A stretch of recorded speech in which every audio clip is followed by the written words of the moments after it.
Welcome to Demolition Success Secrets, the podcast that's changing the game for demolition businesses everywhere. Ever wondered how a wrecking ball wielding industry can leverage digital marketing to dominate their market? Well, we've got the blueprints, strategies, expert guests, and more to show you how.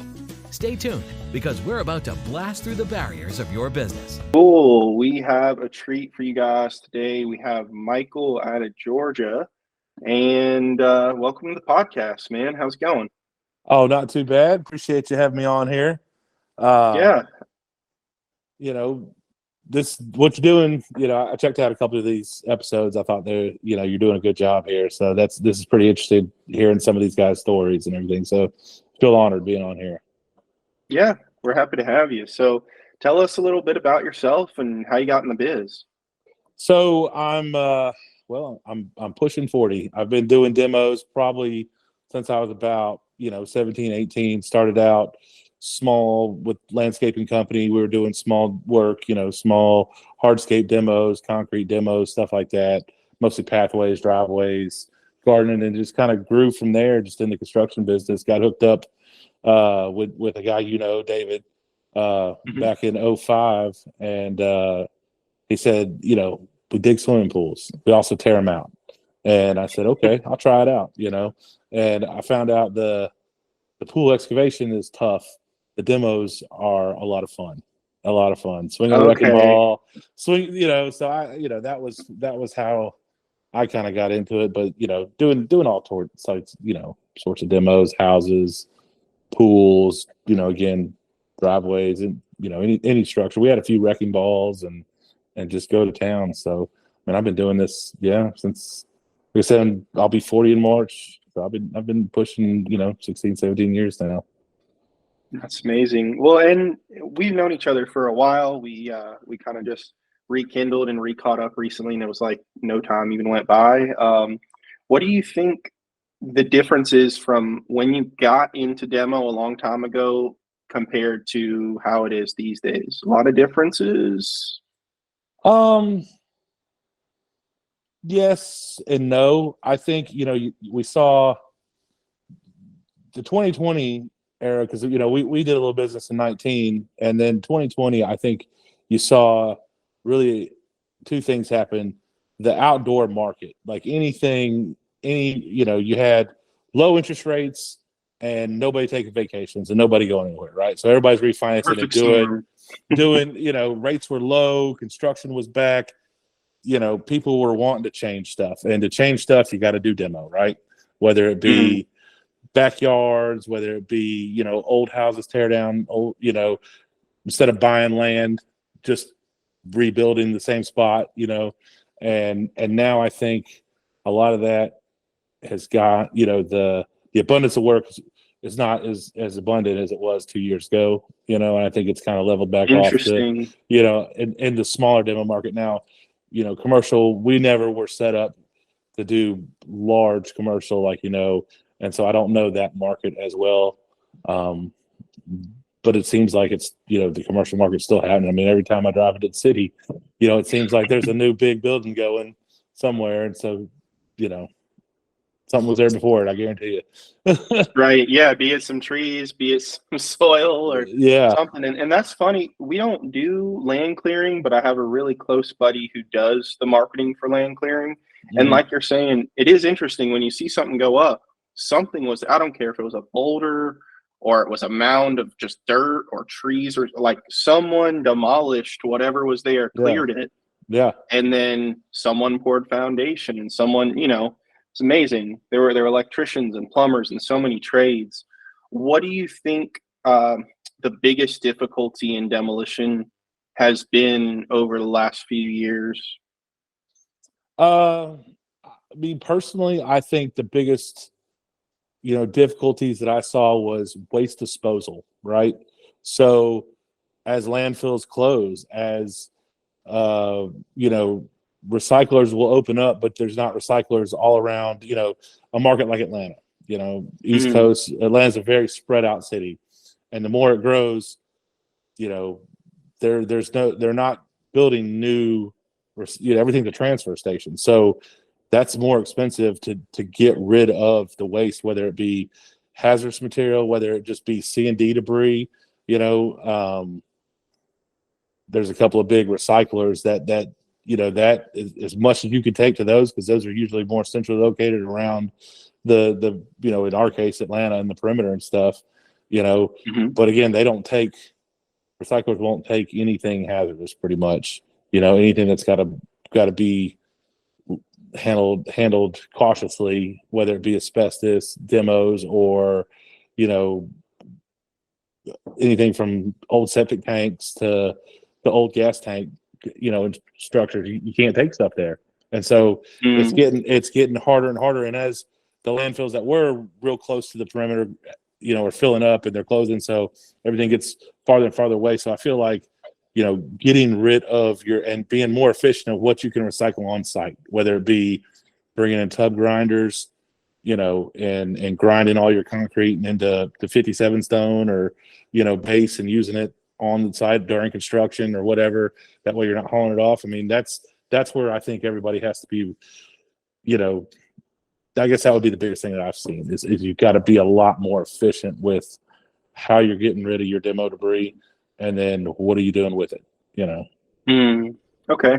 What would you say separates a successful demo company compared to a struggling demo company, or maybe a newer company that's trying to figure things out? Like, where is that line in the sand? It could be a revenue amount. It could be, traits of how they operate, a million different things, I'm sure. Yeah. I'll tell you, a bad demo company won't be bad long, because a bad demo company is going to have problems, whether it be, accidents from demo, or they're not going to be able to keep up. So, monetarily, it's expensive to run equipment. It's expensive to anything with diesel it's like a boat, let's bring out another thousand. So, demo companies, if you don't have experience, somebody experienced, that knows what they're doing, people get hurt real fast. I think that's the biggest thing that I see that separates, successful demo companies is how do you keep accidents down? How can you demo something, return it, do a complete job, make the customer happy, and then drive that repeat business when you have, no contractor, like general contractor, wants to have subs, they're a liability. They also don't want one, and I've seen this with people that, I quote you to come pull a swimming pool out, right? And I'm going to come and I'm going to pull that out, but I might only cut the top 4 feet off, and I'm going to leave that shell down there, but I'm not going to break it up. So, it's going to settle. It's going to trap water. Like, knowing how to do your job and how to do it right without causing problems down the road, I think that's another major factor for demo companies, because you're not going to get repeat business like that. I guarantee you. Right. Okay. So it's really kind of, you have to intentionally think about the long haul.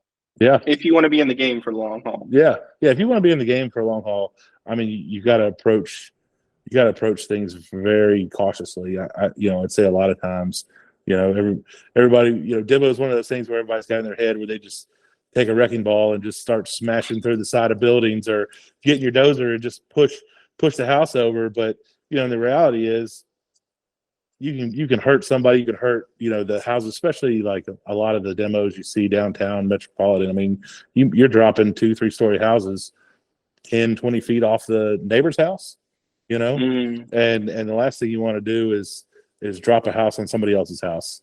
And right. I've seen some pretty sketchy stuff in my day, watching people do that. I watched a guy one time was working on a house, and he didn't shore up an old brick chimney, and that chimney broke right. He pulled the house in, and the house was coming down in the middle, but the chimney broke loose in the middle and fell through the neighbor's house, through the wall. And luckily nobody was hurt there. But yeah. I mean, what if somebody? I mean, that's it's a lot of weight there. It did. It just went right through the side of the house, and so that's crazy. Luckily, it wasn't my company, I was there. I was actually working on a job site right next to it, and I don't know what happened. I didn't never, there was no name of the company on any of the trucks, so they were, so so I don't Good know for them. I don't know who it was, and that's and let me tell you, that's something I'll say to you too, is being in the construction industry and being in the demolition area. If you got people approaching you that don't have their name, at least on the side of their truck or business card, if they're just telling you, hey, I'm Jose with a track home and I'll tear that house down, no problem. Be leery because this isn't, demo is not a billboard. I mean, you're the marketing guy. You know what I mean? So it's besides doing a job that people look at and putting your name, on your stuff, it's real hard to advertise like that, except for word of mouth. And that's reputation is everything, so. Yeah. And for some of these people, it's literally just them, maybe a friend, maybe a family member. So they tear a few houses down a month. They're loaded. They're feeling great. They may not own the equipment, so they lease it, and it just the units of economics work. But like you're saying, you don't want to be the guy who's getting your neighbor's house torn in by getting your house torn in. Yeah. That's not good. And you don't want to be the guy or the company who's doing that. Because like you said, it's not going to last long. Like, what insurance company is going to take you for doing that one too many times? No one. Exactly. Good luck. Yeah. Well, that's cool. What about, I know you got some crazy stories. That, of course, is I guess our first story. So I know that we could probably go for so long, but do you have maybe 3 that happen to come to mind tonight in the moment that, maybe our audience will get a kick out of or just be absolutely shocked by?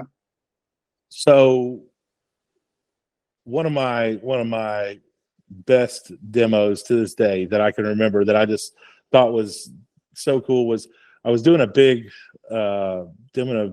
commercial like rec department swimming pool that had probably been around there since the 40s or 50s. It was down in the Hateville area in Atlanta, if anybody knows where that's at.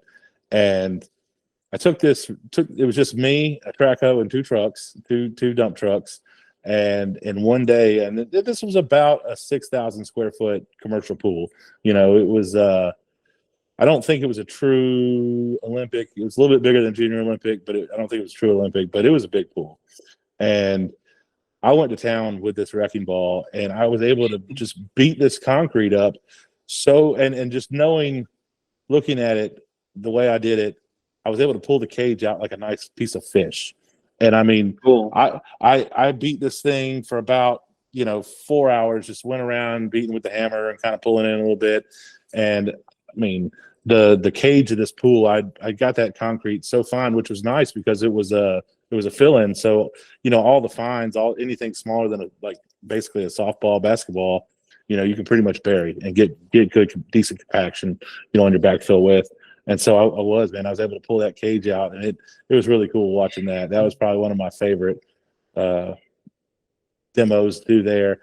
You're like a surgeon almost, just bit by bit by bit. Yeah, that is cool. Yeah, and then probably one of my favorite demo stories was like one of the first houses I ever did, and it was over in one of the older neighborhoods in Atlanta. And I remember tearing the front and came in. Tore the front of the house off, the back, and it almost broke in half perfectly. And then I look up, and the second story had a toilet, and the toilet had fallen, but the bath roll was still on the back wall. Like it was a tile toilet paper roll, and it was just kind of dangling there. And I thought it'd be funny just to leave it there. So I pretty much just peeled the house around this back section, 2-story tall. So all that was left was just the back wall, a little bit of floor, and this tile and the toilet paper still on the reel, just kind of flapping around. That was should have gone up there and used the toilet. Yeah, I wish I had video of the toilet just kind of sliding out when I pulled the front half of the hallway off. It just kind of slid down. And then probably the third scariest moment that was really cool was another one of those where I was doing a 3-story like colonial townhouse that over in the Morningside area, and it was up a hill that had a crawl space basement, but it was backfilled in the front yard, so we had to come up to basically the first floor and then the second floor, but there was a basement below it, and I couldn't get high enough. We were running a Link Belt 145, I think, the LX2, the newer one, and I was trying to reach up, and I couldn't get all the way to the roof line. And so, and again, both sides of this lot, there was houses, 20, 30 feet on both sides of me, but I was having to work at such a weird angle, and it was so tall, and I couldn't get the bucket up that it was really, I mean, that was a slow one. That one I pretty much just took it piece by piece and peeled off a little bit of the, exterior, and then went in, started just pulling down walls one at a time, just pulling out sheetrock and exposing with the track hoe. I just kind of dug into the middle of it, and then would bring down. I'd find a support beam. I'd grab that, and at that time we didn't have a hydraulic thumb on it. We just had a fixed thumb, which anybody that's ever run a fixed thumb knows, it's a lot. You have to get the angles correct when you're running a machine with a fixed thumb, because you just don't have that, everything's curl, that's your only motion is curling with the bucket. And that one, I would say that one was probably one of the toughest demos I've ever done, just because I was worried about, there was no way to control. I was so much higher. I was worried about collapsing in on me in the machine. Ooh. I'm looking, right. I mean, even looking through the window, I'm looking basically up under it. And I had to bring this thing down, and I didn't have any problems. I mean, but it was definitely a slow. It wasn't a fun day of demo. It was definitely a pucker day of demo. That would have been that one I remember was really tough. That and then of course, if you talk to David, the one that kills him is I lost a wrecking ball one time on a job. What? Yes. You do that?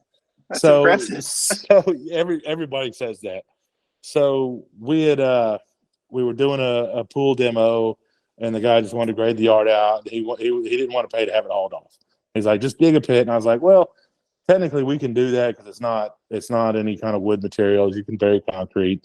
And so we, and he's just like, I got this pasture, just dig. And so I dug this huge hole, but it was a couple of flips over, and it was real tight access job. We only had the track hoe out there. And at some point, once I got done, I don't know what happened to it. And we went back, we rented a company that came in and used the GPR, the ground penetrating radar.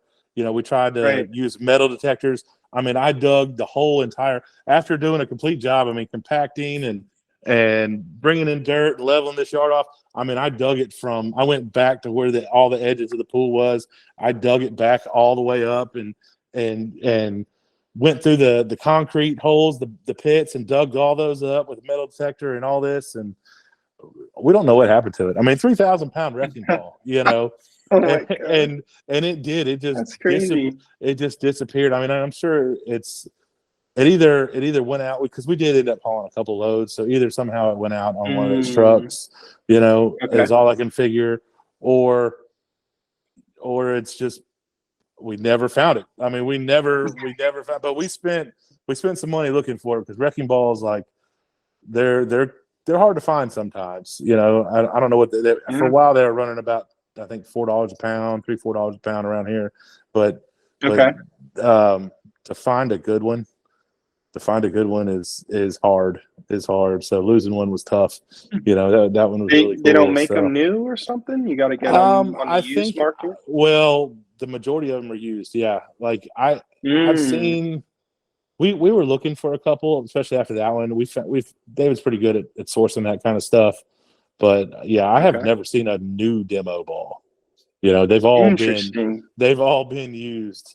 Whether it be a true ball, or a lot of them will be spears, or like X spears, kind of shaped.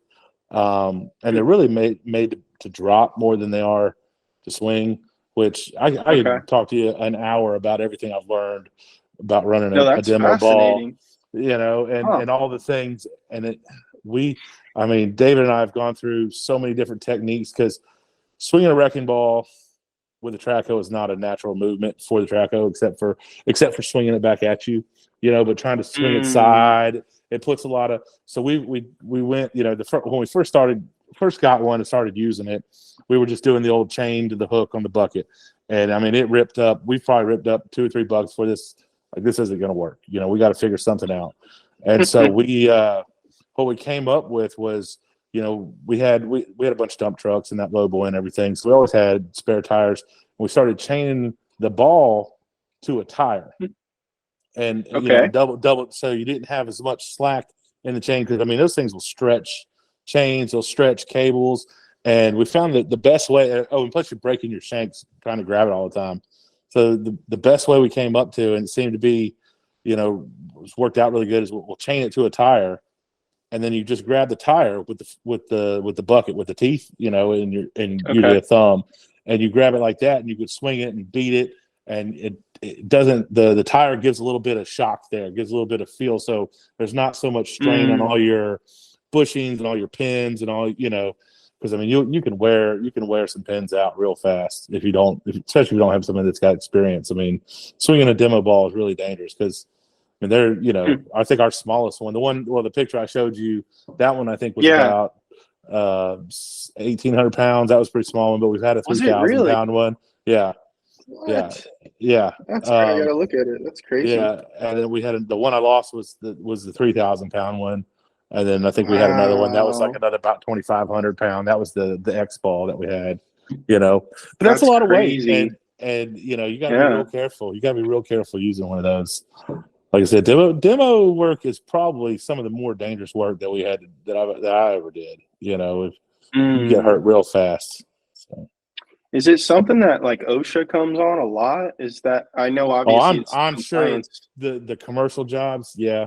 Again, we kind of did more residential stuff. Like I said, the swimming pools, the concrete structures, the houses, that was more our market. But I'm sure you watch them drive by, when they're demolition a stadium or an old apartment complex or something like that. I mean, they usually have a big, fenced off and barriers and stuff like that. But yeah, I mean, as far as OSHA goes, I'm knock on wood, I haven't had a lot of interaction with them in the residential stuff. Do they not come for like residential stuff, or they're so busy with commercial they have no time? Yeah, there's no time to manage that unless you have probably some violations. Unless you're a known violating company, they're not going to do spot check. They're not going to do spot checks on you, or somebody or nosy neighbor or something. I've had neighbors call the county on me plenty of times because they don't like us working next to them. But, usually we've always got our permits and all of our safety, all our PPE and everything, so we don't have any problems with that. But, as far as OSHA goes, I've been, not the residential stuff, not too much. That's interesting. Okay. But I guess they could come. Oh, yeah. Oh, yeah. Okay. Yeah. Yeah. Okay. I mean, I get more, I probably had more visits from from our insurance, quality control people than I have from OSHA over the years. Really? Yeah. I forget what they have a name for those guys. I forget what it's called now, but yeah. Like an adjuster or something? No, they're not adjusters. They're somebody who comes and watches you for a day to make sure that y'all are, because they're ensuring us that we're at, working in a safe manner, so. Interesting. Yeah. How often do they show up? A few times a year? Like 2-3 times? Yeah, I would say so. Huh.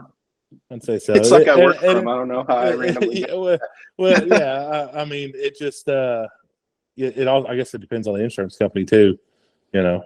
Sure. Interesting. Okay. Yeah, maybe the higher your premium, the more they're off your back. The cheaper the premium, they're like, we got to watch these guys. Yeah. Well, I mean, you don't want to be that. I mean, I was working for a company one time that had a driver that was hauling a low boy and was drinking. We didn't know he was drinking. I wasn't there, but he flipped the track hoe off the trailer into a power pole in Sandy Springs in a prominent neighborhood, and it happened to be in an attorney's house. who got a class action suit against our insurance company and we ended up buying everybody new TVs and stoves, and they maxed out, just about maxed out our policy, coverage wise, and that was dark days there for a little bit for that company. I mean, that company, we were only about, I think, 20 people at the time, and it was, which is still respectable. Company. But that's 20 people that were about to be out of work because this one guy was being stupid. And of course he got fired, but, and he got in trouble in jail and everything else. But, as a business owner, that's something, that was the first time when I got into on the partnership side of it, where I was like, I got to really pay attention to what's going on here. Cause I mean, nobody knew that he must have had some drinking problems that cause he didn't, like, he wouldn't show up in the morning drunk, I mean, I don't know why anybody would want to get in a tractor, or behind a dump truck in Atlanta traffic, and think they can drink and drive. That's ridiculous. I mean, I just wouldn't want to deal with it for my own sake. Yeah, I guess something. It's so but we had no stressful. idea. But that's how quick it goes. I mean, that was a bad situation there. I just thought that would jog my memory on that one. That was a real eye opener for me as far as working people. The quality control. We had a guy on earlier on the podcast, and he's up in Long Island area, Northeast, and he was telling me how crazy it was for the workman's comp on insurance. Yeah, man, Mike, I had no idea. The premiums were insane. Like I said, okay, if a company's doing $10 million a year, I know it varies, but obviously they usually have a certain employee count in demolition. What's the premium? And he was talking hundreds of thousands of dollars a year just for workman's comp, not for liability. I didn't know I knew the insurance was challenging. I knew that. I know we had it figured in at around 2018 or 19. It almost equated to $10 an employee a day. Whoa! Like it was something. It was something like. It was enough to. I remember David and I sit down, and it was enough to where we started thinking, like, we have to figure this into our bids, on a lot of stuff, where our contract work was steady, but it wasn't our regular contract work wasn't super profitable, but it was steady money, right? So it was a guaranteed check coming in. We got a lot of contract work, especially on the pool side, not the demo side, but on the demo side, like, we had to sit down and we're like, wow, we're going to need X amount of people on this job. Like, it's their salary. It's not, it's not just their salary and their per diem or whatever, or their cost to us per day. I mean, it goes farther than that. It's not just our normal overhead, fuel or whatever. It was actually to the point to where it was like, we're going to have to hire 10 more employees. That's X amount. That's going to put us into this bracket, which pretty much equates to, like I said, it was like between $5 and $10 a day per person, Wow. And I meant that day as a 365 calendar, not a work day, not a 5-day work week. I mean, it was like, that's how we broke it down, was 365, so it might've been a little off, but it was that substantial where you had to figure in that much, And was that just the workman's comp, or that was the insurance at large per head? I think that was the workman's comp, because we were having to hire a bunch of new employees. Because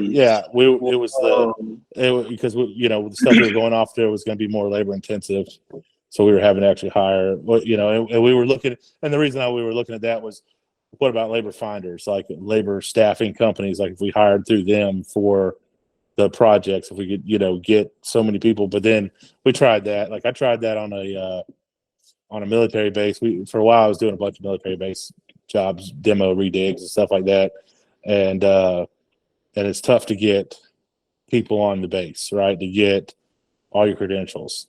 And so it was actually, some of those places easier just for day laborers and general labor, positions. It was just easier to go through a labor finders that already had all the background checks, all the paperwork, and they were signed up with the bases, because there's a lot of day laborers on bases that they use. Like I didn't you know find that. you find one of their preferred labor companies, labor suppliers, and it's simple as, they hire people to clean up the trash, after events and stuff like that. So they have a lot of military bases partner with the local labor companies because they'll go ahead and have so many employees that are E-verified or, background or whatever to get on base. That, it just makes that process a lot smoother. Yeah, that's interesting. Okay. So insurance has been a big deal. Obviously, it's challenging because even it was brought to my attention of how many people get dropped. They have a claim. Like with this example, let's talk it through. So we had this lawyer, of course, being a lawyer, he's got to go all the way and go crazy. You messed up my house, all this stuff. Was that something you guys used as a claim, I would assume, or that was like, hey, let's not do a claim, let's do it out of pocket somehow? No, that was claim. Yeah. Claim it had to be because it was that bad. Yeah, well, it was that bad, and then if we would have tried to settle, he was wanting a ton more, so it was obviously we had to turn it over to the insurance because they're going to have the monies to pay the amount of lawyers to fight this guy. We don't we don't have the paperwork. Lawyers will throw the book at you, and you got to have a team of lawyers to fight that, and so they'll settle somewhere. But yeah, no, it maxed out our policy though.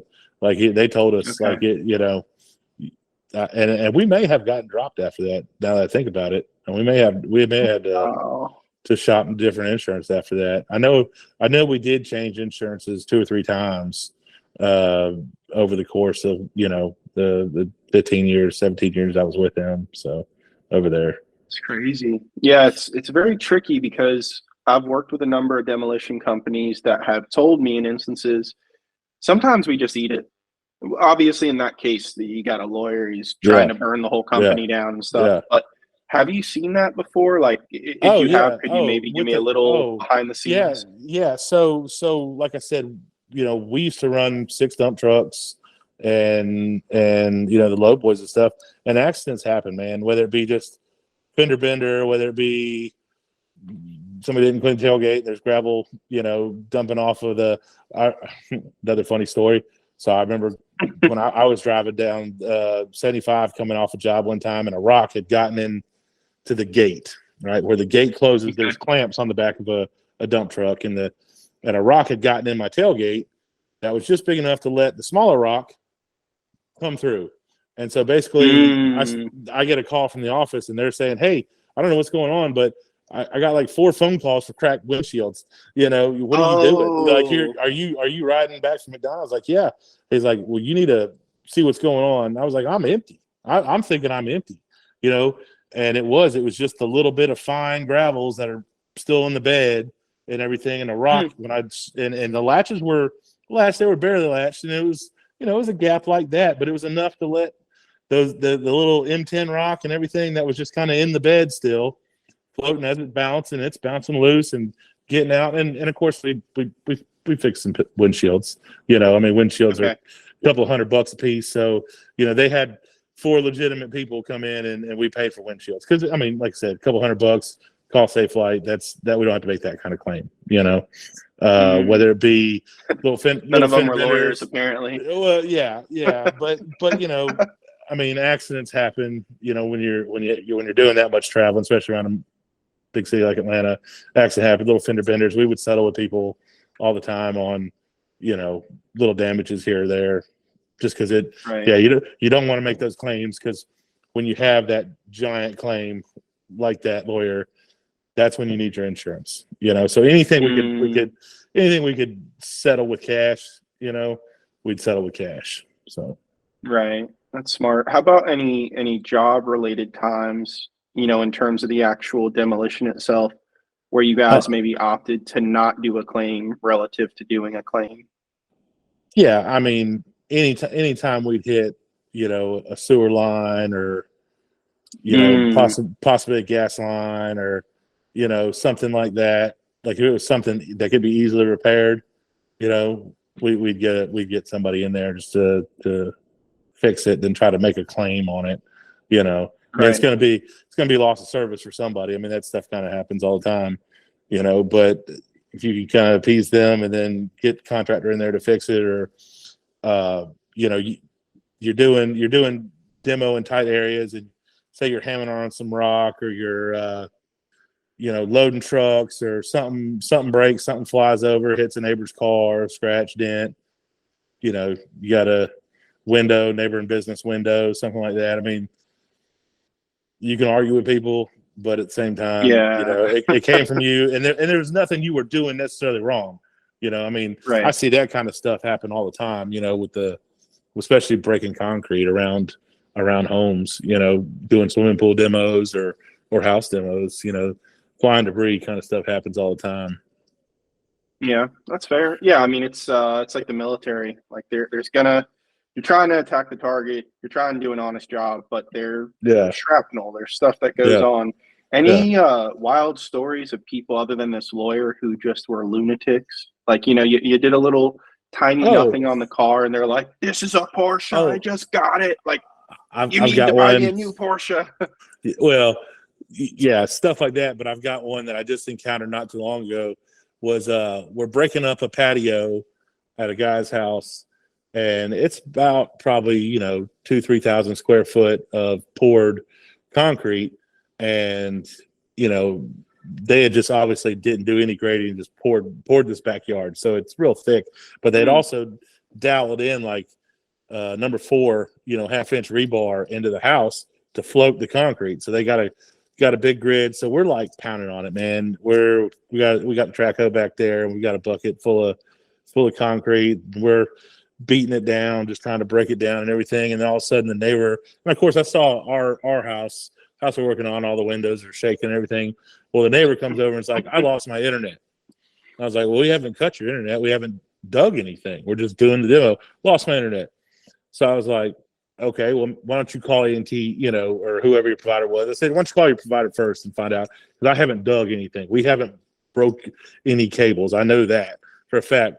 And what had happened was the vibration from beating. They came out and checked his line, and the fiber cable coming from the street to his house had cracked.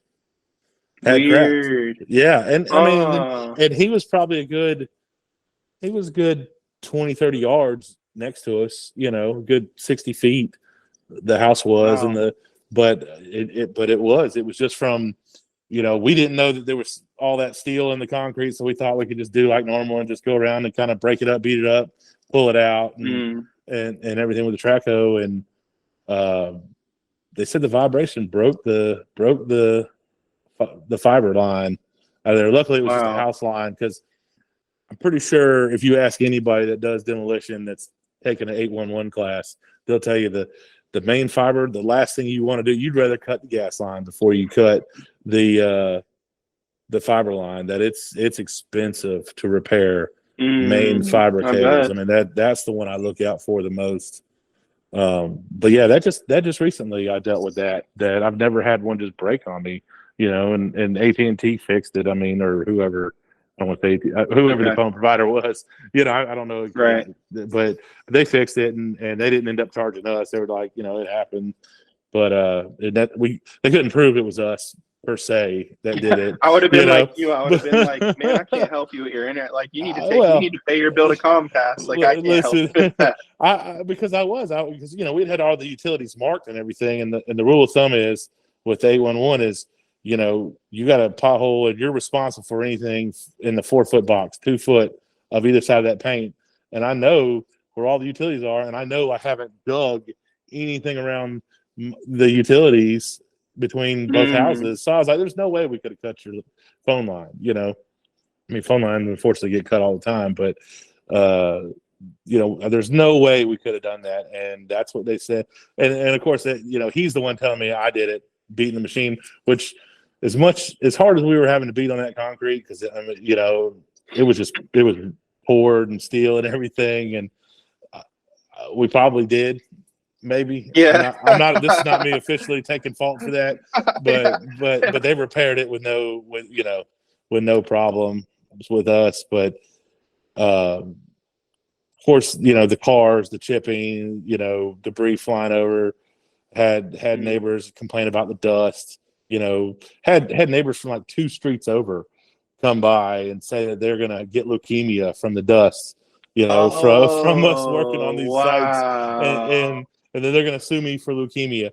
I was like, you don't have it yet, and I don't know, you're not over there, in your asbestos You already house, have it, maybe. Yeah, You're just trying to get $1. Exactly. They're gonna adopt some random person and say, "This is our son," the same age. Yeah. But he's got leukemia because of you. Yeah. That's wild. Okay.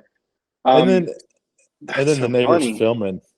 Like, I don't know how many times I've had people film me, not for waiting for me to screw something up, not filming for fun, So yeah, I mean, especially down in the Midtown area, the Buckhead Midtown area, everybody down there is looking for, you got to be really on your game with demolition, especially small residential demolition. You got to really be on your game a lot of times. Sometimes it might be easier to do the structures. Like I've worked with on projects where well, you said you used to live down in Powers Ferry. Did you live there back when there was there used to be this real famous apartment complex that was off of Powers Ferry there, kind of near Rays on the River. There's a big commercial building there now. Okay, so this is about this has probably been about 2004, 2005. Well, the where the open air MRI was over there? That's still there. Mm-hmm. So it was the buildings all around that. That building was freestanding, but there was all these big commercial buildings all around it. And Price was doing the demolition there, but somehow I had gotten the contract to do the parking lot demolition. So they were doing all the big building stuff, and I was just out there cutting asphalt and peeling asphalt and curb and gutter and stuff. And watching that, that's when I saw where I wanted to get it to, and we've kind of gone a different direction now, and found our sweet spot. But watching those guys work on that stuff and seeing how they were set up compared to how I had been doing it, right. That was what really, I would say, turned me on to demolition. But also watching them tear that stuff down. But they had plenty of room. But we still had people over there that were, all the kayakers were hating on us, and all the Rays on the River people were hating on us, and so you never know. You never know. Yeah, you can't please them all. You're trying to please your contract, and you're trying to be a decent human. Obviously, we all got bills to pay. I mean, that's the funniest thing in the demolition business. Maybe you could probably say some I can't even say it. Shed some good light on this one, the partnership aspect. So when an estimator, let's say, or a team knows, man, this is a $100,000 deal or a $50,000 deal, what have you, big deals, millions of dollars. They, I assume, look at the owner like, it must be so easy. He chills at the office. He travels all the time and looks at work sites. Like, can you tell me the both sides of it? Because, I mean, of course, it is nice in certain instances, but there's a lot of work to get to that nice point. And when you're at that nice point, there's still a ton of risk and a ton of work. Yeah. So I did it. I did it from both sides. I did the labor work.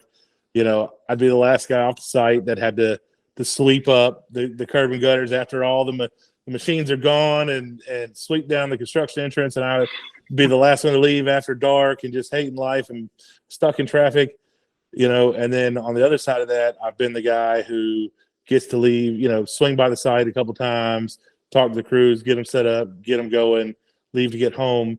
But then as I'm driving, I'm like, where's my next job going? Where am I going to put these guys tomorrow? Where, and laying awake and thinking, all right, well, I've got this contract and this contract. I need to hire this guy, but, can I keep this guy busy after these two contracts? Where's the next job come from? We got rain for 4 days. They didn't work. My guys didn't work 3 or 4 days. Can I afford to have them work around the office? Can we do some maintenance on the machines, some cleaning? Can I keep affording to float them? Right. So those are the two struggles, right? Because it was, I was always like, one day I just want to be that guy that gets to leave it. He just shows up in his nice fancy truck and then tears off, and I'm here shoveling this dirt in the street, and I'm not going to get home till 9, 10 o'clock because I got to drive. But, the other side of that is I go home and I'm driving and I'm done. Like, pay me Friday, hand me my check, pay me Friday. And I expect it and demand it. He's getting stiffed on the bill for the contract you just worked over the last week. Exactly. He's like, man, I didn't even get money coming in on that. I don't even have the money yet. Yeah, exactly. But, And so no, that was the thing. And, and keeping your machines going, buying new machinery, figuring out where is it cost effective to keep working on stuff, buy new stuff, is it cost effective to keep good employees that are lazy, when I say good, like knowledgeable and experienced, and work safe, but they're kind of slow and lazy, or do I want the go-getter? But he's the one that's gonna, I'm gonna get a call that he's busted a water line, or he's busted the neighbor's window out of their car, or, and then you can't get mad at them because they're just trying their hardest, right. But at the same time, it doesn't do any good if you're not making any money, right? Because you're paying for his damages and his mistakes, So I've been the in between. I guess you get a hybrid, someone who's, like you're like, are they fully with us? But also they're not breaking stuff all the time. Is that or do you find there's an ideal? So the ideal employee would be the one that's young and experienced, somewhere in there, young and experienced, no family. I don't know. Yeah. But no, I would say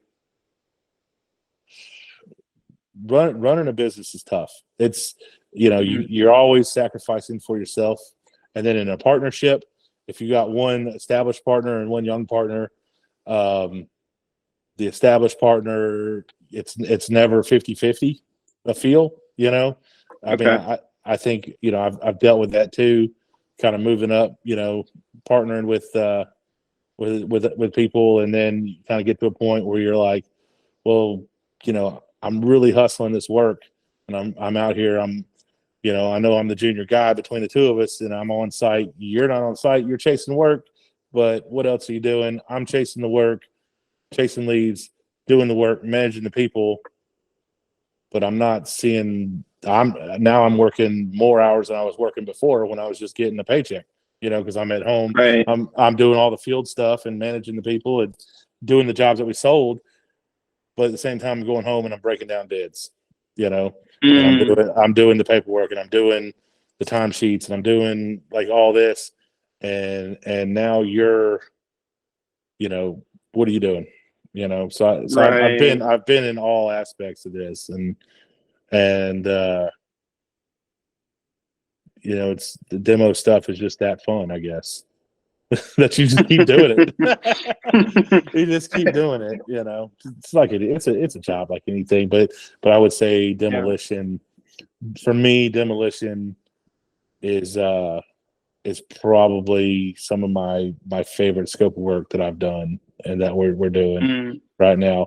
But I've never, like I said, I haven't got a lot of experience in doing the really big commercial stuff, Right. So that's its own, it looks, for everything I've seen, there's a plus to that, because that stuff, they're bigger contracts. There's more days on site. The pace is a little bit different. The money, the margins, they're a lot bigger, and so the equipment's a lot bigger. So there's bigger risk, but there's a lot of overhead there too, Yeah. I mean, so if you can, for someone who's used to looking at jobs that might price between, in the tens of thousands, compared to somebody who's looking at the hundred thousands, that was always real intimidating for me. And that's why I don't know if that played any part of why I've never really broke out into the commercial stuff myself, and in the past, or I know my comfort level is in that residential, smaller structures, residential stuff. And that's what I know, and maybe that's my comfort zone, and that's why I haven't broke out of it, but the business as a whole, something about tearing stuff up is just, it's fun. It's fun. Yeah. So. No, that's awesome. I get that. That makes sense. And also too, like, someone has to be the expert in a certain arena. Yeah. So if you could be the expert in medium and smaller stuff, that's fine. Yeah. Because someone has to be an expert in the medium and larger stuff. And like you said, there's pros and cons on both ends. I mean, if you want your company to do $50 million a year, I'm sorry to tell you, you probably got to do the bigger stuff. But also, do you want to go bankrupt in just a few months by making one bad deal or taking on too much? Exactly. You know, you can do that pretty easily with the big stuff. You can do it easily with the medium and small stuff too, depending on your bankroll. But yeah, let's do this. We'll do a part 2 because I know we can keep on going. We're gonna wrap up this episode unless you want to just cap off with anything real quick. If you want to share any info. Give any last bits. This has been fun. This has been fun. Kind of running me down memory lane with some of this stuff. So it's fun to think about. Well, cool. All right, Michael. We're gonna you and I are gonna hang out on the line, but we are going to end the episode, guys. Thank you so much, Mike. Thank you for coming on. Hey, appreciate it, everybody. We'll see you guys. Yeah, we'll see you on the next episode, Mike. All right. That's a wrap for this episode of Demolition Success Secrets. Stay tuned and subscribe for more explosive insights from our upcoming episodes. Until then, continue to blow up your demolition business and make the competition rubble in your path.